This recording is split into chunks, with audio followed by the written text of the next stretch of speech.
இரண்டாம் வாசகம். திருத்தூதர் பவுல் கொலோசியருக்கு எழுதிய திருமுகத்திலிருந்து வாசகம்.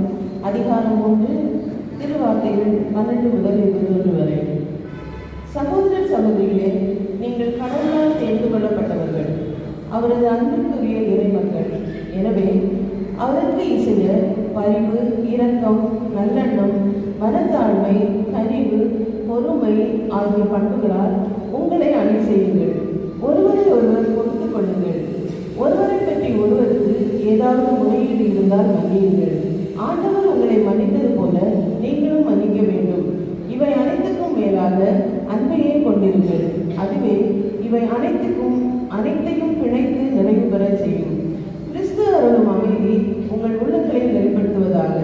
இவ்வமைதிக்கென்னே நீங்கள் ஒரே உடலின் உறுப்புகளாக இருக்க அழைக்கப்பட்டீர்கள். நன்றியுள்ளவர்களாக இருங்கள். கிறிஸ்துவை பற்றிய நற்செய்தி உங்களுக்குள் நிறைவாக குடிக்கொள்வதாக. முழு ஞானத்தோடு ஒருவருக்கு ஒருவர் கற்பித்து அறிவுரை கூறுங்கள்.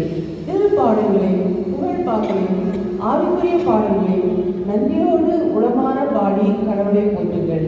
எதை சொன்னாலும் எதை செய்தாலும் அனைத்தையும் ஆண்டவர் இயேசுவின் பெயரால் செய்து அவர் வழியாய் தந்தையாம் கடவுளுக்கு நன்றி செலுத்துங்கள். திருமணமான பெண்களே, உங்கள் கணவருக்கு நீங்கள் பணிந்திருங்கள். ஆண்டவரை சார்ந்து வாழ்வதற்கு இதுவே தகும். திருமணமான ஆண்களே, உங்கள் மனைவியரிடம் அன்பு செலுத்துங்கள். அவர்களை கொடுமைப்படுத்தாதீர்கள். பிள்ளைகளே, உங்கள் பெற்றோருக்கு முற்றிலும் கீழ்ப்படியுங்கள். ஆண்டவரை சார்ந்தவர்களுக்கு இதுவே தகும்.